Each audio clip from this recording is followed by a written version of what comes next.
Why has the very land once caught in Trump's expansion dream suddenly become the launchpad where Canada makes its first decisive move? That question erupts at the center of tonight's unfolding Arctic power shift, and the answer arrives with a clarity that even Washington did not anticipate.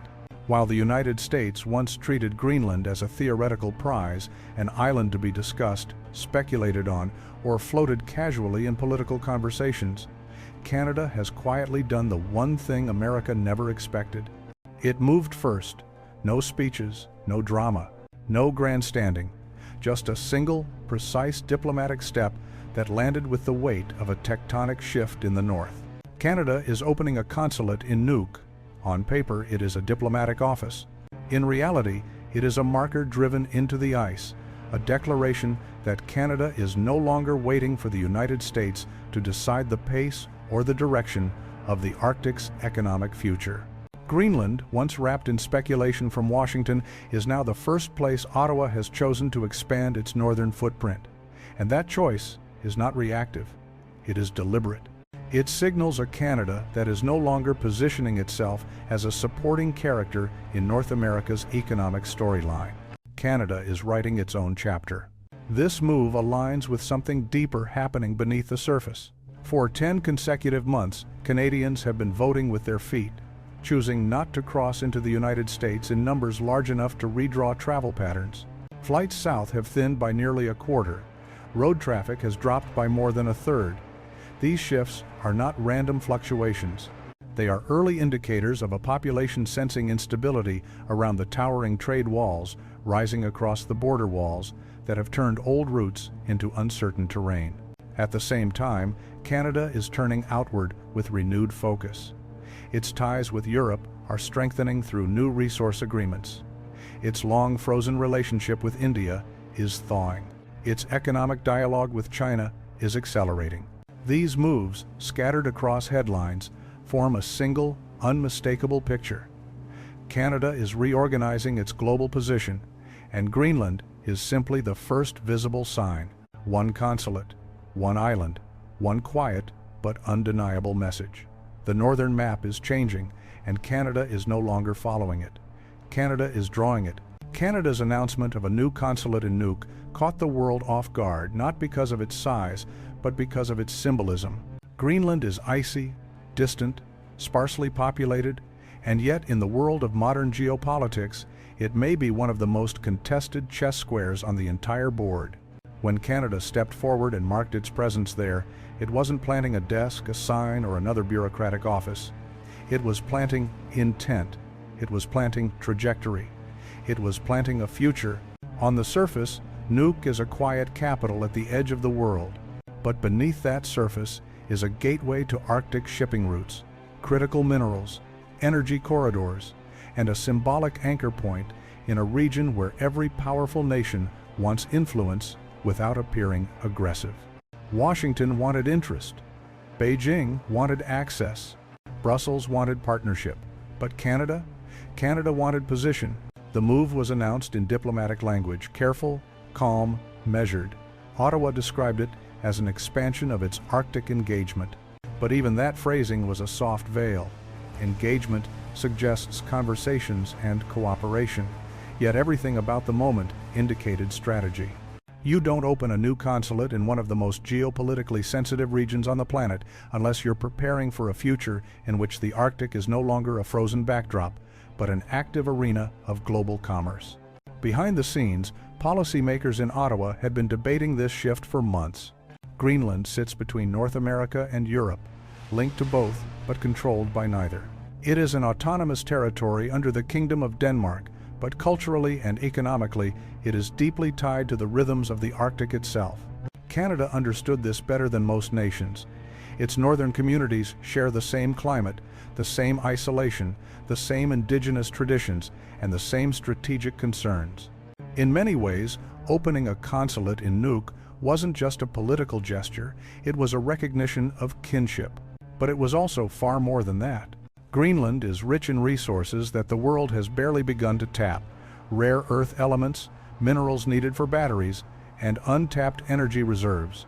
As the ice recedes slowly, year after year, New shipping lanes open, shortening global trade routes and offering economic opportunities that simply didn't exist a generation ago. Every major power understands this. Every major power is preparing for it. Washington once considered acquiring the island because it saw the long game. Yet Canada has now taken the first tangible step that turned speculation into structure. This was a signal to every capital watching. Ottawa was saying, "We see the same future you do, and we're not waiting for permission to claim our place in it." The geopolitical underground currents surrounding the move were even more revealing. Canada had just strengthened its cooperation with Europe, secured new mineral partnerships with Germany, and re-engaged diplomatically with countries across Asia. By stepping into Nuuk, Canada was connecting these threads, forming a triangle of influence between North America, the Arctic, and the European North. It was, in essence, creating an economic corridor above the old trade routes, bypassing the turbulence that had grown along the southern border. This was not a loud challenge to the United States. There were no threats, no harsh words, no direct confrontations. Instead, it was something more subtle and arguably more impactful. A demonstration that Canada could chart its own northern destiny without waiting for the United States to lead the way. In the world of geopolitics, subtlety is often sharper than force. Canada's foreign minister called the Nuuk consulate unprecedented, a word rarely used lightly in the diplomatic world. Analysts immediately read between the lines. Unprecedented is code for strategically disruptive, a maneuver that changes the board, not just the pieces. In private, officials acknowledged that the timing was no coincidence. With Washington absorbed by internal storms and rising trade walls, the northern vacuum was widening. Someone had to step into it. Canada simply chose to be first. In Nuuk, the message resonated deeply. Greenlanders remember their decades-long tug-of-war between global powers. For them, Canada's approach felt familiar, quiet, respectful, northern, not extractive, not domineering. Canada's presence suggested partnership rather than possession, and that was exactly why it worked. This move also tapped into a cultural bond that outsiders often overlook. The indigenous populations of Canada's North and Greenland share history, traditions, and migration patterns that long predate modern borders. Ottawa understood that diplomacy built on shared identity is diplomacy with roots, not just branches. Still, behind the cultural warmth was real strategic calculation. Canada was positioning itself at the front line of the next major economic frontier, a frontier defined not by factories or ports, but by shipping lanes carved naturally through melting ice. When those routes become commercially viable, whoever has influence in Greenland will hold one of the keys to the future of global trade. As one senior analyst put it, Canada didn't open a consulate, it opened a door. A door into the next era of Arctic economics. A door into a future where the North is no longer a frozen silence, but a corridor of commerce. And most importantly, a door into a chapter where Canada is no longer seen as reacting to the world's storms, but steering through them. Long before politicians sign deals or diplomats exchange handshakes, ordinary people often sense a shift first. They feel it in their wallets, their routines, their instincts about where the world is heading. And over the past 10 months, Canadians have been quietly delivering one of the clearest messages in the entire North American economic landscape. They stopped going south, not dramatically, not angrily, not with declarations or campaigns, just steadily, month after month, in a pattern so consistent that analysts could no longer ignore it. Air travel from Canada to the United States slipped by nearly a quarter. Car crossings fell by more than a third. What used to be a casual migration, families heading south for holidays, retirees flying to warm beaches, shoppers crossing the border for deals, suddenly became a route fewer people wanted to take. The official explanations were diplomatic. Economic uncertainty, fluctuations in currency, market conditions. But these were gentle phrases masking a deeper truth. The climate around the towering walls of American trade policy had become too turbulent for comfort. For millions of Canadians, the road south no longer felt like the default path. It felt like unpredictable terrain. Something had shifted in the public mood, and it wasn't temporary. When people changed their behavior for 10 months straight, They're not expressing frustration, they're expressing belief. Belief that the old path doesn't serve them anymore. Belief that a different direction offers more stability. Belief that the world is changing, and they should change with it. This wasn't a boycott. It wasn't retaliation. It was instinct. And instinct is one of the most powerful forces in economics. Snowbirds, those retirees who reliably filled Florida, Arizona, and California, each winter simply didn't go. In Quebec, where the annual exodus south has been almost cultural tradition, the shift was even more pronounced. Entire communities that once planned their winters around U.S. destinations began looking elsewhere. Europe saw a surge. Airlines like Air France and KLM reported sharp increases in bookings from Canadian travelers. Money that once flowed predictably into the American tourism economy quietly rerouted across the Atlantic. This redirection wasn't hostile. It was rational. Canadians weren't turning away from a neighbor, they were turning toward a world that suddenly seemed wider, calmer, more open, and that widening world aligned perfectly with the larger pattern emerging from Ottawa's strategic decisions. While individuals were changing their travel habits, the government was changing its trade pathways. Deals with Europe, renewed talks with India, revived channels with China. Diversification wasn't just policy anymore. It was instinct at every level of society, a shared, unspoken understanding. When one path narrows, you don't stand still, you choose another. In a way, the public's behavior became the social echo of Canada's political strategy. People felt the same shift the government was acting on. They sensed the same winds. They recognized the same uncertainty surrounding the old economic roots. And without being told, they adjusted.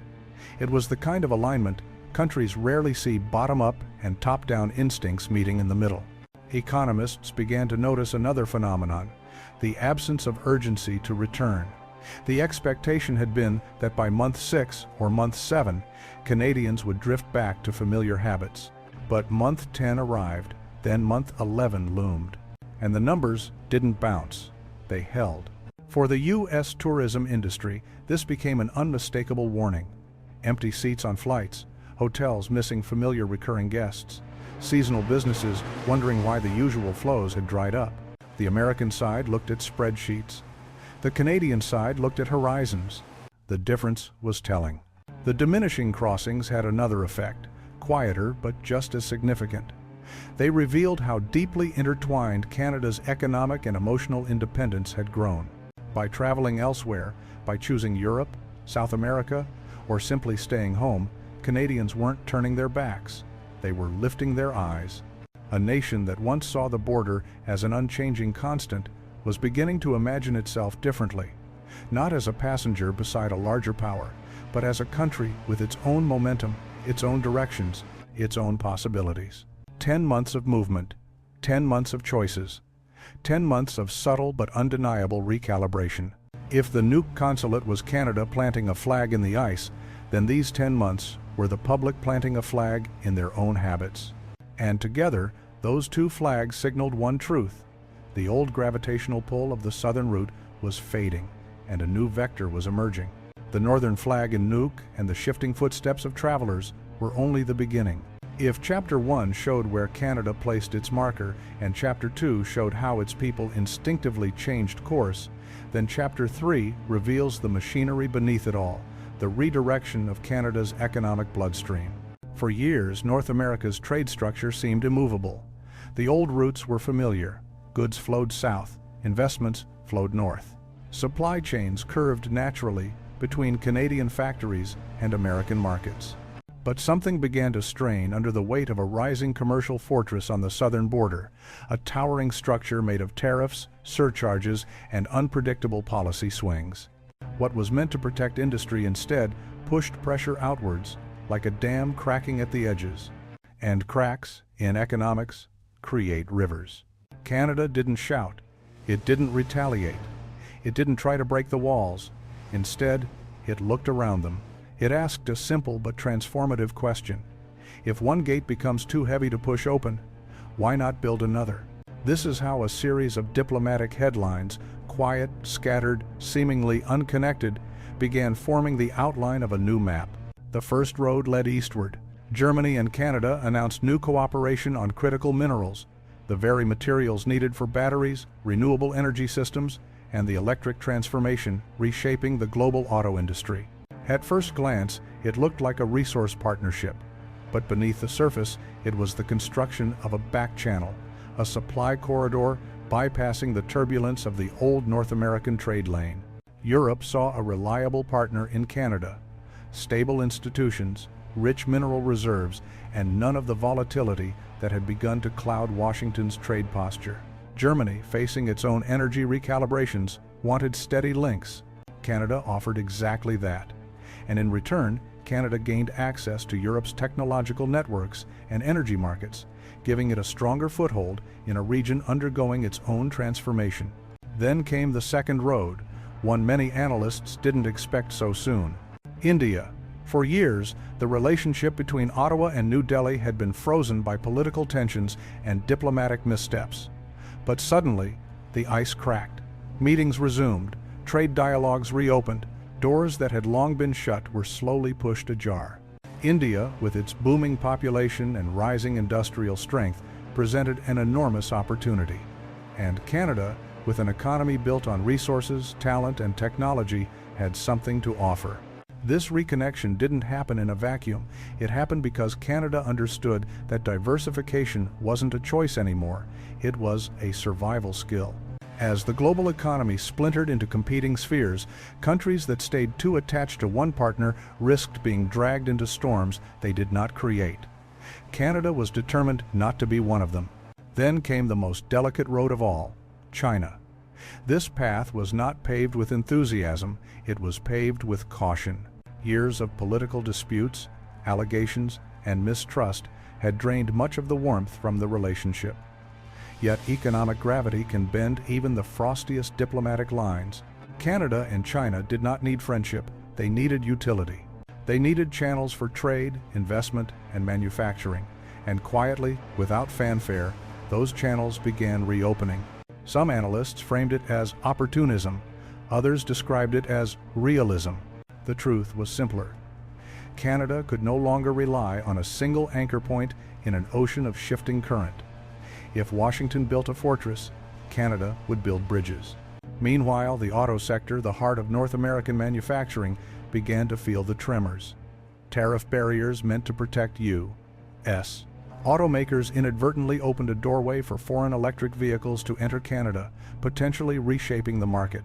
If Chinese EVs began arriving in volume, they could alter pricing, competition, and the entire supply chain structure. The question was not whether the shift would happen, it was how fast. For Canada, this wasn't a threat. It was leverage. If Washington tightened its walls, Canada could turn those walls into bargaining chips, negotiating from a position strengthened by new alliances, not weakened by old dependencies. In the shadows of these shifts, economists began talking about a tri-continental pivot. Europe on one side, Asia on the other, and North America behind a fog of uncertainty. Canada navigated between them, not as a follower, but as a strategist. Each partnership, each reconnection, each quiet reopening of dialogue added a new layer to a bigger picture. Canada was stepping out of its traditional orbit. For decades, it had been pulled by the gravitational force of the United States, its markets, its policies, its influence. But now, that gravity was weakening, not because the United States diminished, but because Canada evolved. Germany provided technological strength, India provided scale, China provided manufacturing muscle. Each partner offered what the old path could no longer guarantee: options, flexibility, freedom. The stories in the headlines looked small individually. A meeting here, a partnership there, a diplomatic handshake after years of silence. But together, they formed a structure, a new trade architecture arching over the old one like a bridge over a valley. And the foundation of that bridge was the simplest truth in global economics. When one road closes, the world does not stop. You simply take a different one. Canada did not wait for permission. It did not wait for certainty. It saw turbulence on the horizon and began building escape routes, expansion routes, and opportunity routes long before the storm reached its peak. Chapter by chapter, deal by deal, the the new trade map was forming. And every line on that map pointed to the same conclusion. Canada was no longer circling one economic sun, it was learning to orbit several at once. If the South showed signs of turbulence, the North revealed something different entirely: alignment. Partnerships that once seemed peripheral, cultural, environmental, symbolic, suddenly became strategic. Canada was no longer simply looking outward, it was looking upward, toward a region where stability wasn't an aspiration, but a tradition. And in this new Arctic chapter, the Nordic countries Denmark, Norway, Sweden, Finland, and Iceland became more than neighbors in latitude. They became co-authors in a developing northern blueprint. The opening of Canada's Greenland consulate was the most visible signal, but behind it was a deeper recalibration, emerging piece by piece, meeting by meeting, handshake by handshake. Canadian officials began appearing more frequently in Nordic capitals. Joint discussions on Arctic defense intensified. Environmental cooperation expanded. Indigenous leaders from Canada and Greenland met with increasing regularity. What had once been sporadic dialogues evolved into a pattern, a rhythm shared across the top of the world. One of the most underestimated shifts in geopolitics is the power of cultural alignment. The Nordics and Canada share far more than cold climates and scenic fjords. They share political instincts, consensus-based governance, institutional stability, and the prioritization of social cohesion. These similarities mean that collaboration is not forced or transactional, it feels natural. And in a world fractured by competing trade blocs, natural alliances become invaluable. Canada recognized this. While great powers fought for influence in Europe and Asia, the Northern Arc remained remarkably united, dependable, and forward-looking. For Canada, stepping closer to this arc was not just a diplomatic choice, it was a bet on a version of the world that valued predictability over spectacle, planning over chaos, and cooperation over confrontation. This shift carried weight in areas beyond diplomacy. Militarily, the Arctic was becoming more important by the year. Melting ice opened new sea lanes that could reshape global shipping routes. Nations that once treated the Arctic as a frozen boundary now viewed it as a strategic frontier. Russia expanded its military presence across its northern coast. The United States, distracted by shifting priorities, appeared reactive rather than proactive. Europe watched cautiously. China, far from the Arctic, still declared itself a near-Arctic state, signaling its interest. Canada, sitting at the heart of this northern constellation, could no longer treat the region as a backdrop. It needed allies who understood the terrain literally and politically. The Nordics were the obvious answer. Denmark, through Greenland, controlled key Arctic access points. Norway held vast experience in Arctic energy and security. Finland led the world in icebreaker technology and cold weather innovation. Sweden brought engineering and defense expertise that matched Canada's industrial ambitions. Iceland offered maritime experience and a bridge between North America and Europe. Each nation contributed something different. Together, they formed a ring of stability in a region becoming central to 21st century geopolitics. Canada's engagement with them was not only logical, it was strategic foresight. The most telling moment came during a series of quiet defense meetings. Though details remained scarce, insiders described the tone as unusually unified. Collaboration wasn't framed as alliances against anyone. It was framed as preparation for climate shifts, supply chain realignments, and an Arctic future where the rules are still being written. Canada didn't want to be a spectator in that process. It wanted to be a co-author.